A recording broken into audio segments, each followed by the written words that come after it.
everybody, welcome to my channel, and to those who are new here, my name is Spice, and on today's video I'm going to share with you my journey to permanent residency here in Canada. So if you're planning on migrating or applying for permanent residency, then you should watch this video till the end because I will be sharing with you a lot of helpful information and of course some requirements or major requirements that you need to submit and accomplish.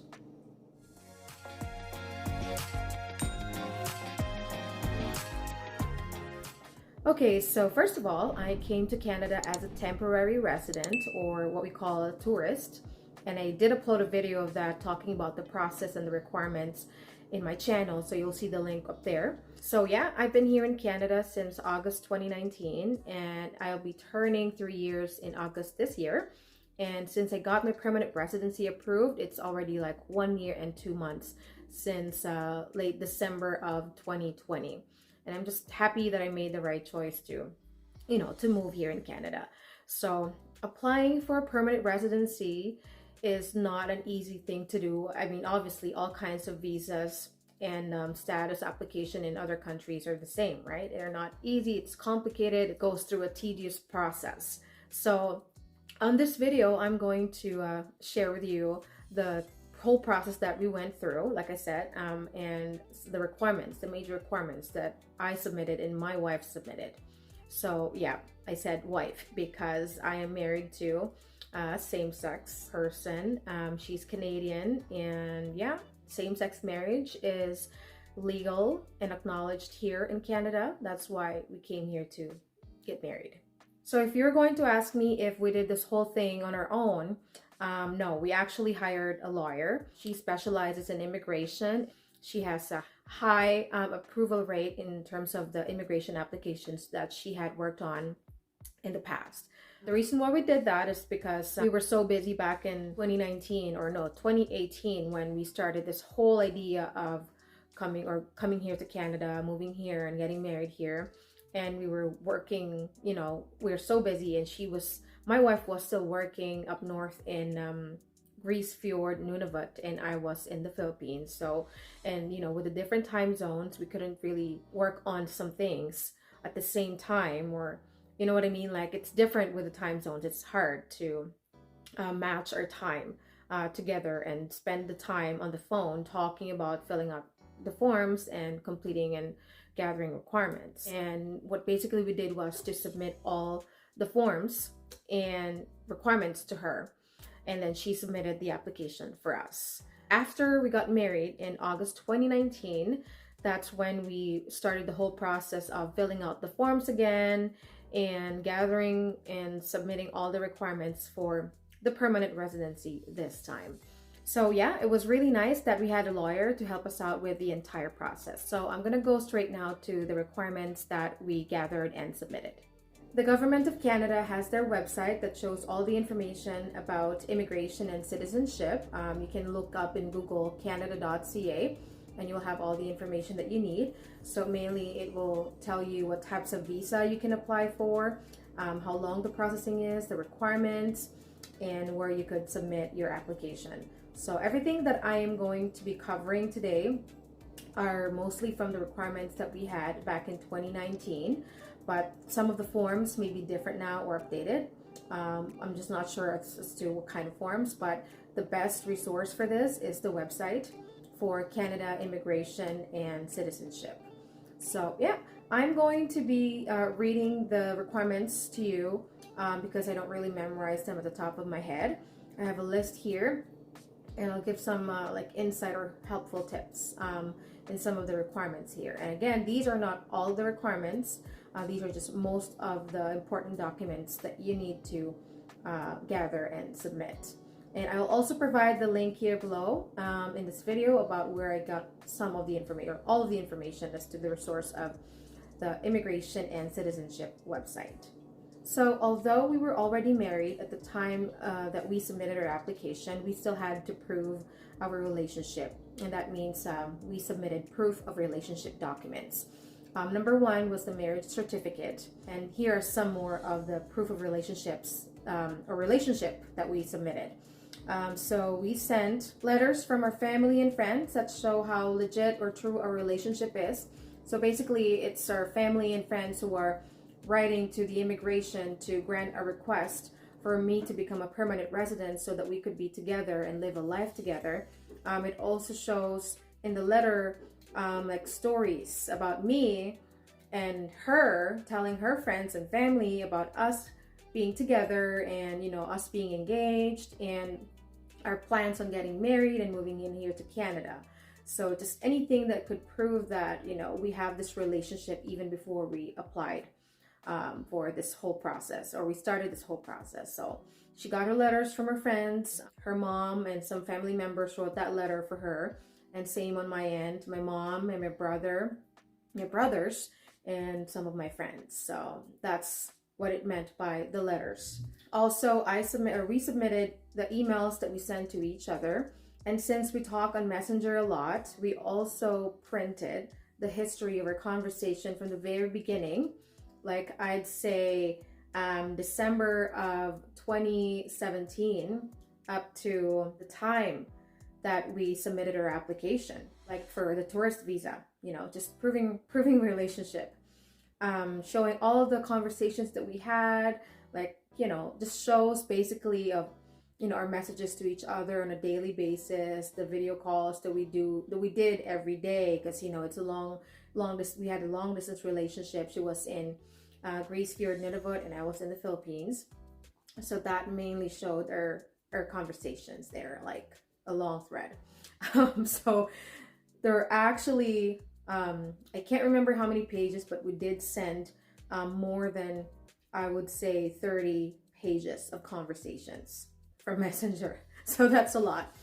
And yeah, so that's why I guess it takes a lot of time to process an application, because they have to review everything and read all that. Well, those are the documents that we submitted as proof of relationship. So you have to be ready with that. Next would be proof of current employment and history of employment.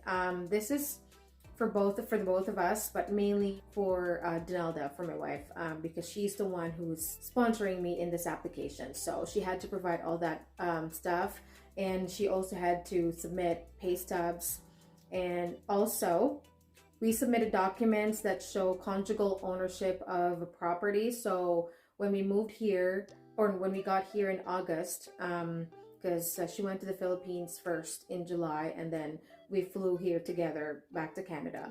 So we had a lease on this apartment, and that showed our, names as the conjugal owner of this lease. So that's something that is property under our names. So that's one. So if you have other properties like vehicle or a house, or a land, any kinds of properties under your name, that could be used in this application.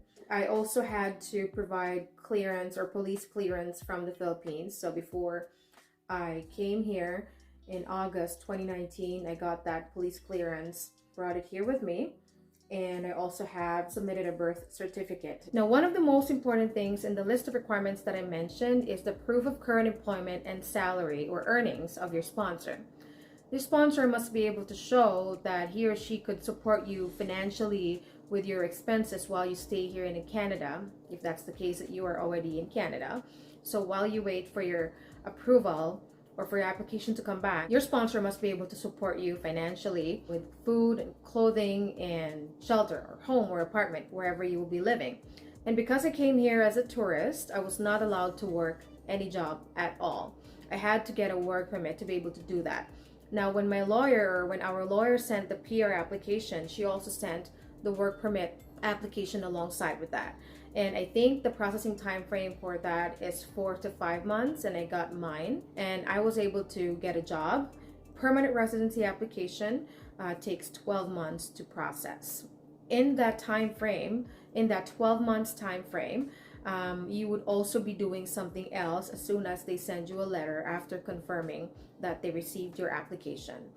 Now, if some documents are incomplete, not signed, some requirements, they feel that you're lacking anything in the requirements, they will send the application back to you, and that you have to correct whatever was entered incorrectly, or you have to sign a document that you forgot to sign.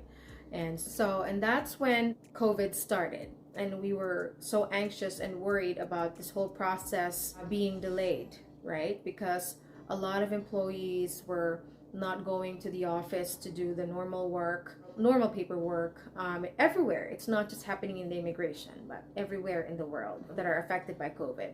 Nervous and anxious that it might take longer than 12 months to get my permanent residency. But then we waited until, I would say, third quarter of the year. We got a note or a letter from our lawyer saying that I could already go for biometrics because some offices are already, Service Canada offices are already open because some of them closed during the height of pandemic. So it's needed for the application. And the very last thing that I did to complete the whole process of the application was to have my medical exam. So the information on biometrics and medical exam are also on the website canada.ca, Immigration and Citizenship, and you will find all the information that you need to know about them. Now it says here you may need the medical exam if you want to come to Canada, and this is to make sure you are not inadmissible for medical reasons.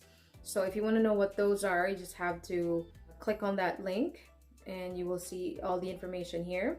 The three possible reasons for medical inadmissibility is 1, danger to public health, number 2, danger to public safety, and excessive demand on health or social services. And before I forget, you actually have to pay for the fees for your biometrics and your medical exam. Now, the medical exam cannot be done by any doctor or physician that you know. There are a list of doctors and clinics that the immigration has designated to conduct those exams for them. So in my case, our lawyer told me which clinic to go to and who the doctor was. But if you don't have a lawyer, I'm sure on the website or in the email that you receive from the immigration, you will have that list of doctors or clinics where you could go, or whichever clinic is near your area. So those are the things that you need to remember when doing your medical exam. Once you're done with the medical exam, the doctor will send a confirmation email to you, and the doctor will send the result directly to immigration. And after that, you just have to wait. And luckily for us, in December, I would say mid of December, we got an email from our lawyer saying that I was already a permanent resident, or my application was approved. And that's one of the happiest days in our lives here in Canada, especially for me. And yeah, that's how everything started for me as a permanent resident. But the process didn't end there though, because I had to make it official. So I called IRCC to request for my permanent resident card. So that's it. As soon as I got my card, I was so happy that I'm officially a permanent resident of this country. And I get to enjoy and experience all the great things that this country has to offer. And you know what's next for me is to actually take Canadian citizenship test 2 years from now, because I can take the test 3 years after I become a permanent resident. So that's the next step for me. I'm really excited and looking forward to that. So yeah, that's my journey to permanent residency here in Canada. It's a long time to wait for it, but it's worth it. We just have to be, careful and cautious in filling out the forms, making sure that all requirements are submitted. Everything that you say and declare there is true and accurate, and you don't lie about anything else in this application. Well, if you are in this process right now, or you are about to start this process for you, I wish you all the best. And I hope that you are able to accomplish everything smoothly. And now that COVID is, I would say, slowing down, we're definitely living with COVID now. Offices are now open, and I don't think that there's gonna be delays. So again, I wish you all the best in your application. And if you have any questions, feel free to ask me and put it in the comment box below, and I will try to answer them for you. I hope you guys find this video helpful, and if you did, please hit the like button below. And if you're new here, don't forget to subscribe to my channel if you want to see more of my videos. Thank you guys for watching, and I'll see you in my next video. Bye!